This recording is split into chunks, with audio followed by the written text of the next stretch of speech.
You know when you're in the subway trying to get to like Arlington Station or some shit and you ask the dude, okay, how do I get to Arlington Station? And he does these gestures. He's like, oh yes, you go up but also left and right at the same time. Well, in this tutorial, I have no idea what kind of intro that is. In this tutorial, I'm going to teach you how to do this kind of like motion graphic visual because I did it for the newest CG Matter video and I thought, it's pretty interesting. It uses Eevee, it's pretty simple. And not only will you learn a bit of modeling and shading and stuff like that, but also how to build it so it kind of appears over time.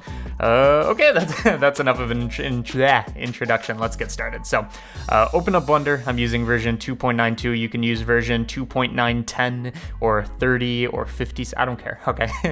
First thing we're going to do is we're going to model all the elements. First thing we need to do, model 3 arrows and then also a sphere. And you're thinking, okay, I mean, there's no primitive for an arrow. Cylinder's pretty close. So what you do is you scale on everything except the Z-axis. By the way, when you scale, I know Z does this, right? But if you want to everything except the Z-axis, scale, right? And then Shift Z. That's the high IQ take. That's the main takeaway. You can close the video now. So Shift Z is going to scale on everything except the Z-axis. So you just want to do that until it's like roughly the thickness that you want. Control R to add a loop cut, bring it up. And I know speed modeling, you must be an expert. It's time for me to sell a course on Gumroad, which they do price pretty cheaply, but whatever. I'm extruding all of these along normals because otherwise if I just hit E, it would do that. So extrude along normals. There's a button for it over here, and then select everything at the top, scale it to 0, and we have an arrow if you think about it. I mean, the geometry is pretty messed up. Like there's like 50 vertices at this point since we squeezed it. But speaking of squeeze, dude, the stuff that's going on over at the GameStop stock is crazy. Do a merge by distance, by the way. So any vertex that's within this threshold, this distance, is going to get combined. So you could see now we have one vertex. But the stuff that's happening over in GameStop stock's crazy. I'm thinking about getting into it myself. $500 maybe? I don't know. maybe it's already overvalued. Maybe I'd be a paper hands little bitch boy, but whatever. Once you have an arrow, take it, bring it up so that it's hovering over the origin. And speaking of origin, I'm going to set the origin to the 3D cursor. So now when we rotate it, it's going to be, pivoting based on this, whereas before, the rotation's that way. I mean, another way you could approach this is you could just do it from the 3D cursor.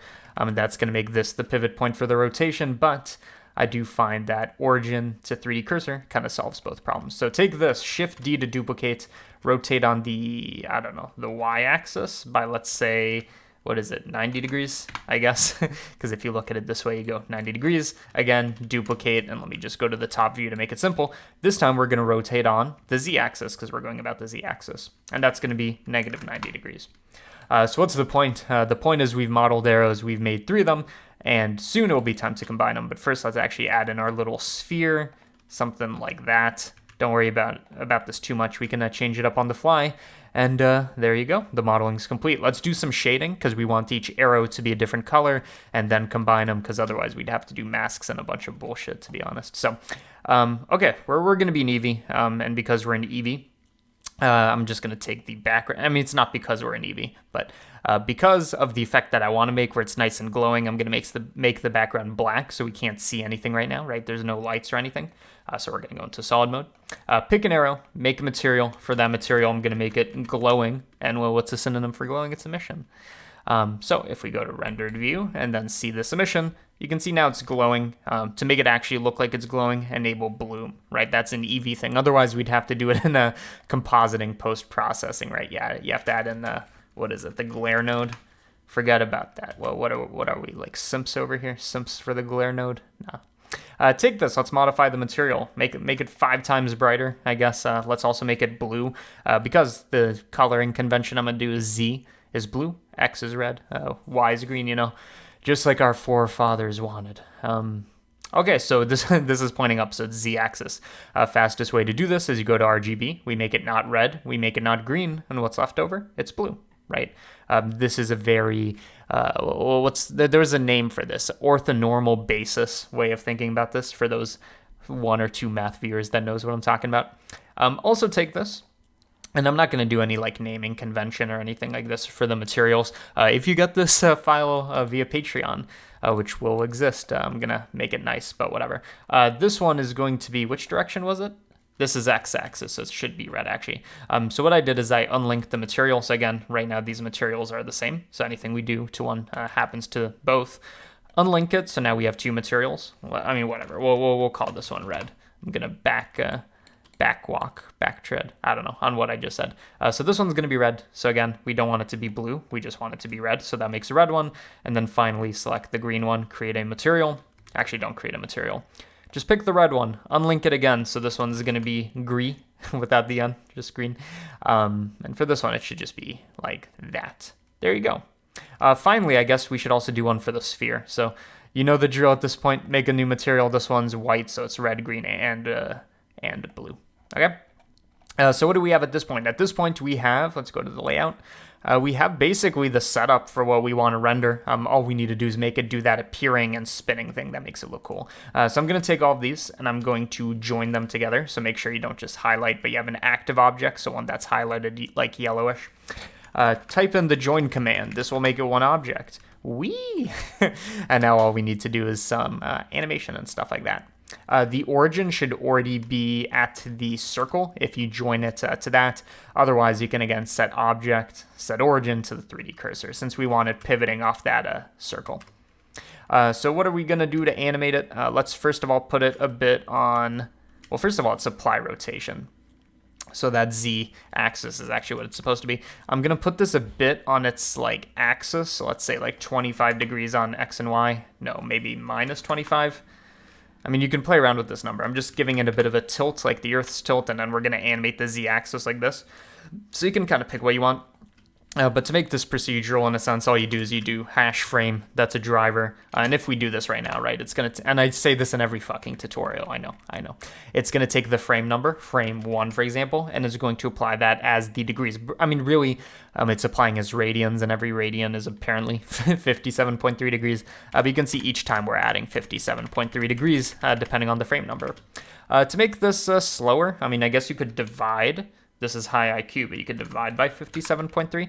This way we get 1 degree, 2 degrees, 3 degrees, right? We've normalized it, but we really don't want it to be that slow. So instead, I'm going to divide it by something like 30, so it's going 30 times as slow.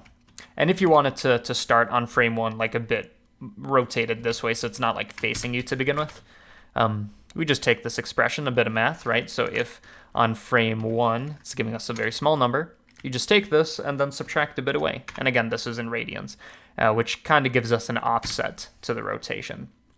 Okay, I mean, that's pretty good. You could place it wherever you want. But how do we make it? How do we make it what? By the way, one thing that's going to make this look a lot better, if you're like, oh, why does my result not look like the final one? Set this to standard. That's just, I know it's subtle, but you can see there's a tiny bit of a difference. Do set this to standard so the colors are represented in the way that we're used to. Don't worry about color transform too much. It's just a thing that you should do for this. But how do we make this build, right? Right now it's just kind of spinning. To do this, you might think, oh, did he make a complex rig or a material where stuff goes to the transparent VSDF? No, it's just a modifier. It's called the build modifier. Nobody ever uses it because it's garbage, but for something like this, it's very useful. The way the build modifier works is you can see, we'll go to solid view and enable overlays. The way it works is it looks at all our faces. I think it uses vertex order or something like that. Which is, very specific. But what it does is it looks at all our faces and basically says hide them all, and then one by one it makes them appear, right? And we don't have too much control over this, but we can say how long should this take? Should it only take 100 frames, 50 frames? I'm going to have it only take 50 frames, which is going to make it look faster. Another thing is if you want it to all be built at the same time, enable randomize. This way vertex order is kind of not looked at and it's all built, consecutively. I kind of like the look of one arrow at a time. And by the way, you can also reverse this so it exists and then it fades away. I like the look of one arrow at a time, but you're going to see that these arrows build at the same speed, right? Boop, boop, boop. And then the sphere takes forever, right? And again, this is because it's looking at our vertex order. By the way, if you don't know what vertex order is, I'm sure there is a way to visualize this. Let's see. Edit mode, vertex order. I'm sure it exists here. If it doesn't, is it indices? Maybe that's vertex order. Basically, every vertex has a number. You can see that vertices that are near each other tend to have pretty similar numbers. I think it looks at this ordering. Just so you know what's going on behind the scenes, let me actually get rid of that. But now you know vertex order exists. What's the point? The point is the sphere takes forever, but it has much more geometry than anything else. To fix this, L, hover over this, hit L for selecting linked stuff to that. You could do that for the arrow. I guess you have to select that. You can do it for the arrow. So for the sphere, right-click on faces, unsubdivide, which is a weird operation, but it makes it so that there's less faces. Normally, you'd never unsubdivide, but for this, it's useful. And you can see the sphere now is taking less time since there's less faces and stuff like this.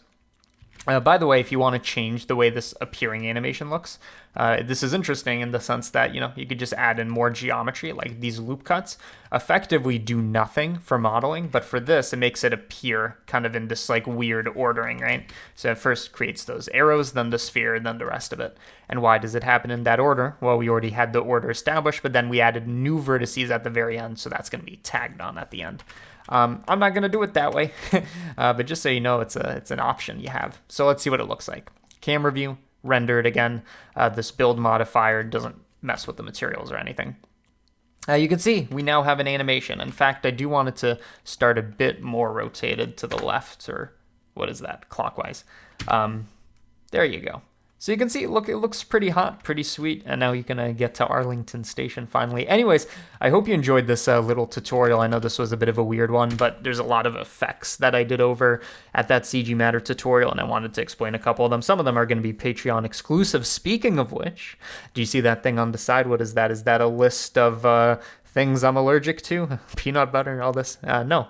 This is a list of patrons. I mean, towards the beginning of every month, there's a bit of fluctuation, but there's roughly 700, a little bit under, active patrons, and I want to say thank you to every single one of you, which is why you're in the credits. But also, I use this as an advertisement. Oh yes, let's go. Patreon, why would you join if you're not already? Well, Patreon is a place, mine, is a place where you can get all the blend files for this project, which, this one's not too complex, but also any other blend I've ever uploaded, ever. You get for one subscription. So you just subscribe for a month, you could download it all and leave, although I hope you don't leave since, I post stuff every month. Additionally, for a different tier, I think it's a higher tier, there's exclusive tutorials that I do not post to CG Matter or Default Cube. Those tend to be tutorial series, so I come up with those a couple times a month, or sometimes they're random tutorials, it depends. So get exclusive tutorials, Discord access, early access for when I upload early. This one might be one of those, but I'm not sure. Probably some other stuff behind the scenes. I don't know if I said that. Bunch of stuff I'm probably forgetting, but Patreon exists. There's a link in the description if you're interested. But if you're not, thanks for watching anyways. I hope you learned something. And for those of you who are interested, dank. There you go. You made arrows. See ya.